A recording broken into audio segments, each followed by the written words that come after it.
I still don't remember what I was talking about. But one thing is that I was thinking about too was, just all these people who have these false idols. Like so much stuff makes sense, like that, about the false idols, about, living, if we live in this perversion, then our soul becomes sad. It doesn't promote growth and stuff.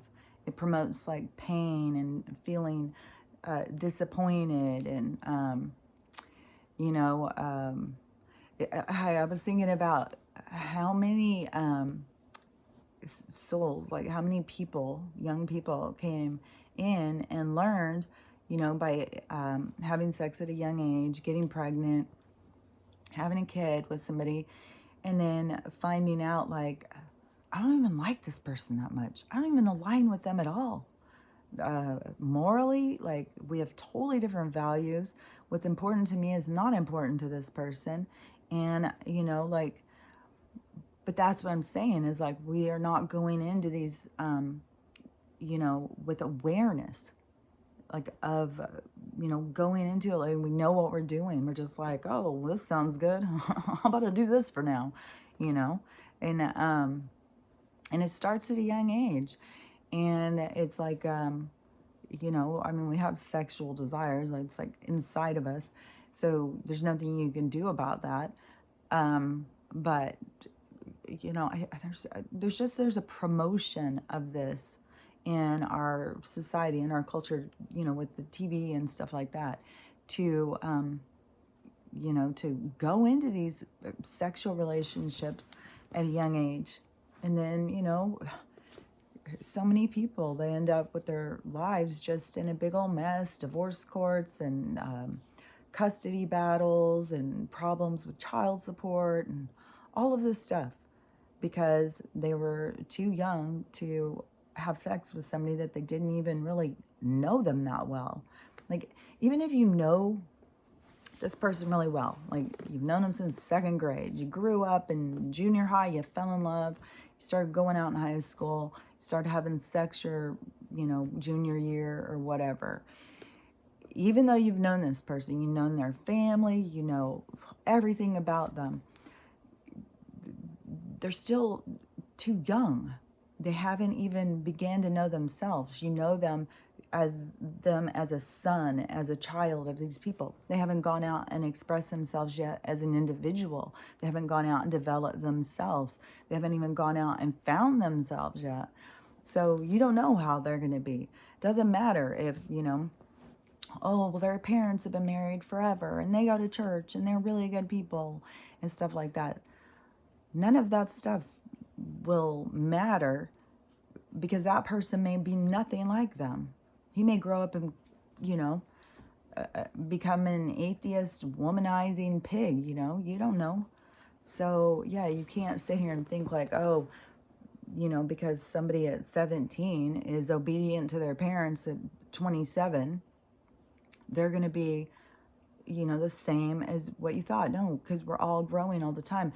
And that's the thing, is like so many people, they want to grow together, but it's very difficult. You have to be able to just like trust this person to grow. Like, there's things that people have to do to grow that could end up hurting you.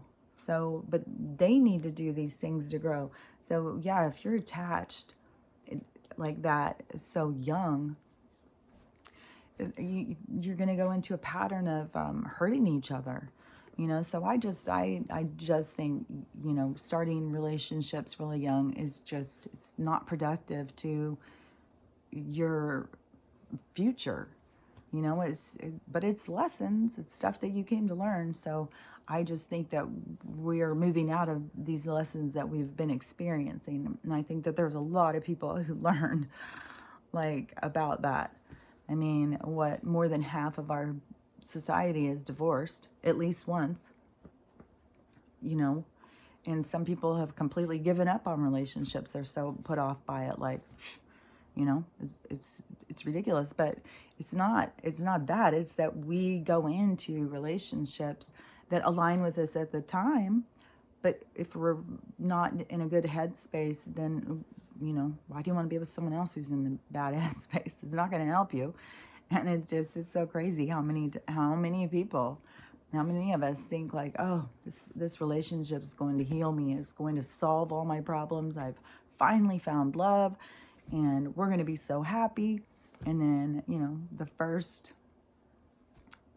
thing you start seeing is like, oh my God, we don't see things the same at all. So, and then it's the struggle to try and hold a relationship together. And, how many people have got themselves twisted up financially? How many people have got themselves twisted up with children and homes and things? It becomes so much more complicated when really we should have started it out really focusing on ourselves, getting to know ourselves, understanding ourselves, giving ourselves time to grow, and then start looking for who do we want to spend time with, who do we want to have children with or have families with, or travel with, or whatever it is that you decide is your destiny that you need to follow through on. But there's just so many people who think the answer to life is to just jump in the deep end, and then it's like, I haven't even learned how to swim yet. I'm just gonna jump right in and see what happens. And and it's been big old fail on so many things. And I just think there's just so many things that it has told us from the beginning. Like, this will not be good for you. Don't do this. It will turn out bad. It's like, that's the wisdom of, ones who have already experienced this, who already know, like they're passing that wisdom on. Like, you do this, it doesn't turn out good, people. And that's what we're trying to do too, like we are going to be passing this information on generation to generation to generation. That's why, we do need to be able to like all have the same kind of writing or same kind of words and language and communication and stuff. And I think as time goes on, it's going to be a lot more about telepathy, not so much about the words.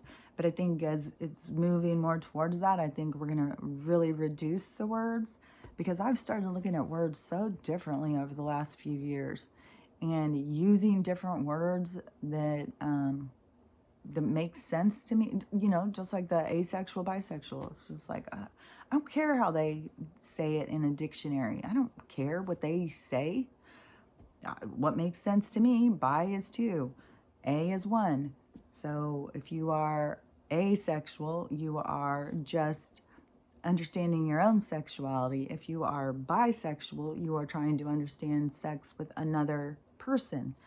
So I don't know. I just think that we're going to move out of this their controlled language, because I think it's definitely been exposed as manipulative and divisive. They want to keep us, they don't want anybody to get along. And, it's also spooky is once you start getting older and you start knowing, you're in their target audience of murder. There's places now that are making it, you have to, I don't know what age it is, but you have to get one. Like, no. Oh, that's what I was talking about. If they show up at your house, maybe that's what I was talking about. Maybe I'd already gone past that. But yeah, if they show up, you just don't answer the door. You don't go down to the gate and, let them in. You stand up for your rights. They don't have any rights to come into your house. And I don't care if it is, a rental. I mean, you can have more obstacles because they can put pressure on landlords. And a lot of people can't handle the pressure, and they can give them a key and tell them, yeah, go on in. So, that's the beauty. That's why they don't want us to own things. They want to be able to come in and just bust in our house and do whatever they want to us. Drag them out. Last year in 2020, I saw people being drug out of their houses, like in Australia and stuff. That footage was being shown. That's part of the awakening, is that we can share videos, and we can see what the truth is instead of just seeing what the media is trying to convince us it is. We can see what's really happening because people are really showing it, and showing us video footage of what's happening around them. So they can't. Well, I mean, it's still working. They're still lying to a lot of people. There's still a lot of people who are just, they've got that false idol, that false god, and it's about to really, hit them hard, because it is going to be so much of a, oh gosh. I think these dogs think that I'm just here for them. That's what I think. They don't think I have anything else to do but take care of them.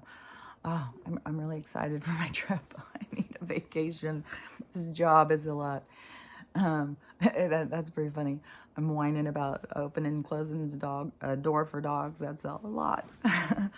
But anyways, they don't want to stone things and stuff like that. They're showing themselves. They're showing exactly what they're doing. And, all anybody's got to do is just wake up and start looking around, and you'll see. So, okay, I'm going to go deal with them again.